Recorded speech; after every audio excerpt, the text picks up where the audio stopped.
Anyone who's played Breath of the Wild has likely stumbled upon the Master Sword at some point. I would hope so, anyway, and if you had the hearts to do it, it was yours for the taking. But as some of you know, for Link, this is actually the second time in his life that he acquired the sword. He already used it during the Calamity 100 years ago, but because he fell in battle, the sword was taken away from him and he had to acquire it a second time. The first time he pulled the sword is something we never get to see in the game, and takes place even before any of the memory cutscenes from before or during the Calamity. But Monster Maze, I hear you think. Didn't we already see how Link first got the Master Sword? You know, in that little game called Hyrule Warriors: Age of Calamity? And, well, yes.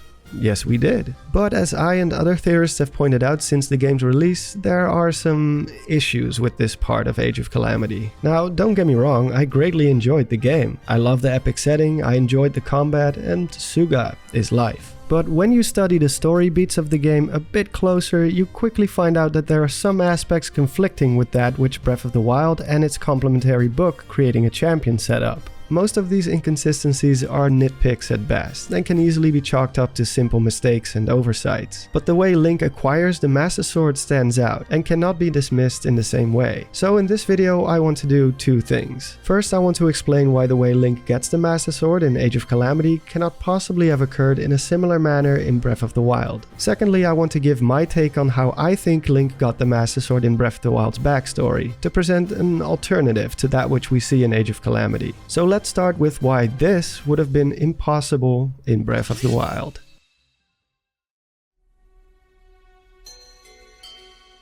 As epic as the Master Sword mission in Age of Calamity was, it unfortunately left us with two different versions of events which are incompatible with one another. On one side we have Breath of the Wild plus Creating a Champion, and on the other we have Age of Calamity. So what are the biggest differences when it comes to how Link got the sword in these two different timelines? Well, to start off, Creating a Champion established that Link got the legendary blade years before the events of the Calamity, and the book makes this clear on multiple occasions. First off, we have the part which has been referenced numerous times by other theorists, which is this section on page 376, where it states that he was in possession of the sword for a number of years prior to becoming a champion, and he was likely around 12 or 13 years old when it happened. And second, the event of Link extracting the Master Sword is listed as something that occurred even before the Sheikah Slate was even discovered. And as we all know, at the beginning of Age of Calamity, Impa is already in possession of the Slate days before Link travels to Korok Forest to pull the Master Sword. Link is also already 17 years old in this story when he acquires the sword, whereas in the book he was supposedly 12 or 13. Now you might say, well, Age of Calamity involves time travel, right? So the timing of events simply changed because of that. Well, no, that would be impossible. The game makes it clear that Age of Calamity's reality did not exist until Terrako jumped into the past. So, assuming that Age of Calamity is a traditional timeline split like the one from Ocarina of Time, anything that happened before Terrako arrived in the past would have to be a carbon copy of Breath of the Wild storyline, since it quite literally splits off of that timeline, and it is only then that things start changing because of his influence. Terrako arrives only a few weeks before the Calamity is set to occur. The champions have not been approached yet, but the Sheikah Slate has already been discovered, making it impossible for his presence to have had any effect on how and when Link got the sword. He should have already been in possession of the sword when the Guardian arrives, but as we all know, that's not the case. So right away this leaves us with two completely different chronologies, and under normal circumstances we would simply have to make the consideration of which piece of media holds more weight in terms of canonicity, a third-party book or a third-party game. I've spoken to other theorists about this at the time, and we agreed that a game would probably have priority over a book if it was just Creating a Champion versus Age of Calamity in this case. However, in my opinion, there is one thing that trumps both sources altogether, and that is Breath of the Wild itself. Hence, in this particular case, Breath of the Wild would have to be the determining factor. So, which version of events does Breath of the Wild side with? Well, at first it doesn't seem like the game has much to say about how Link got the Master Sword. In every memory from 100 years ago, he already has it, but it never makes it clear when and how.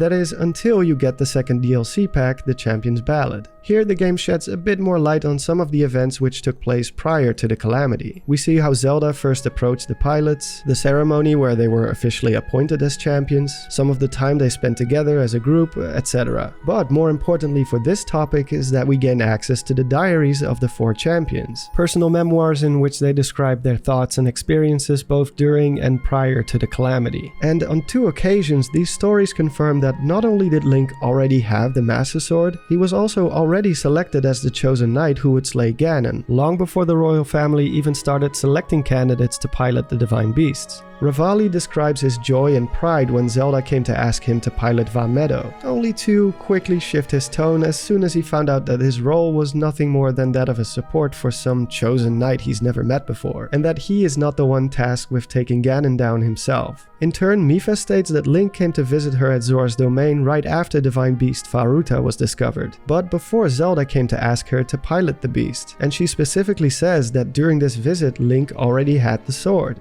And mind you, even more time passes after that, as it took a while for her father King Dorephan to finally agree to Mipha becoming the champion of Vah Ruta, as at first he was hesitant for a while. Link allegedly even fought a Lynel atop Ploymus Mountain with the Master Sword before her father gave his blessing, according to Mipha's written word. So by the looks of it, Breath of the Wild points to creating a champion's version of events being the true story. Link already had the sword long before the pilots were selected. Age of Calamity says no to that, and here Link pulls the sword after the champions obliged to pilot the beast, and in their presence no less. And I think we all know why this part of Age of Calamity's story is different. They simply didn't want Link to start off with the Master Sword right at the beginning of the game. And from a gameplay perspective, I get that. Not only would it make a lot of the early weapons useless, I mean, why would I use a broadsword if I have the most iconic and one of the more powerful weapons in the game? And I'm pretty sure they also wanted to have an epic Master Sword pull in this story. It's kinda Zelda tradition at this point. The first Hyrule Warriors had it too. But the unfortunate side effect of this change is that this part of the lore does mess with that which Breath of the Wild and the book has set up. All this could have been fixed by either having Terrako arrive earlier in the timeline before Link got the Master Sword and then introducing a time jump, have Link pull the Master Sword in a flashback either through gameplay or a cutscene, or both, or make it more clear that Age of Calamity's timeline is not a traditional timeline split, but instead a different reality that has always existed alongside Breath of the Wild, one with its own sequence of events, with or without the presence of Terrako. But since this is not the case, I have to give the edge to Breath of the Wild and creating a champion. Again, a first-party game with complementary book versus a third-party spin-off is an easy choice, I would say. Unless Nintendo themselves step forward and say, hey, you know how we said that Link got the Master Sword this way?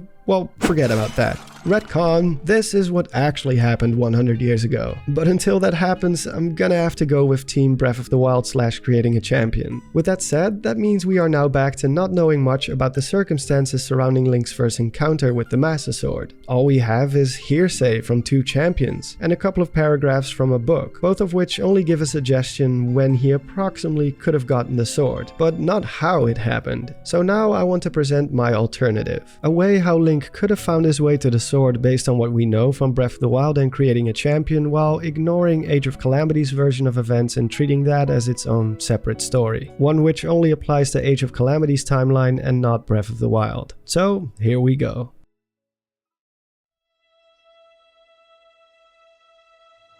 Although Link's family is mostly veiled in mystery, we do know that his father was an accomplished knight who served the royal family. We don't know if he died during the calamity or before, but for this story this doesn't really matter. All that matters is that Link likely became a knight like his father before him, for the same reason that a blacksmith's son would also become a blacksmith when they grow up. We learn from Mipha's diary that Link was exceptionally skilled in combat from a very early age, being able to even best adults when he was only around 4 years old. A bit hard to believe, but I guess he is the chosen hero after all. I mean, the hero of time defeated monsters 10 times his size when he was only 9 years old, so you know. Anyway, if we were to go off of what creating a champion tells us, Link would have been around 12 to 13 years old when he first pulled the Master Sword, which is quite young, but since Link was already quite powerful even from a very young age, this does make sense. The only reason why he wasn't able to pull the sword in Breath of the Wild initially is because of the stasis he was put under for 100 years, which understandably took a massive toll on him. Although it's never stated where Link found it, I do think the Master Sword was in the pedestal at Korok Forest when he did. Creating a champion states that the Master Sword has averted many calamities alongside past heroes, and that it's placed inside the pedestal to recover from the damage it incurs from those battles. As such, since the last calamity was successfully halted 10,000 years ago, it's only natural that back then they followed the tradition of returning the sword where it belongs each time it fulfilled its role. This happens many times in other installments as well, where either the hero himself or someone else returns the sword at the end of the game, except in the Wind Waker. I just got stabbed in the face.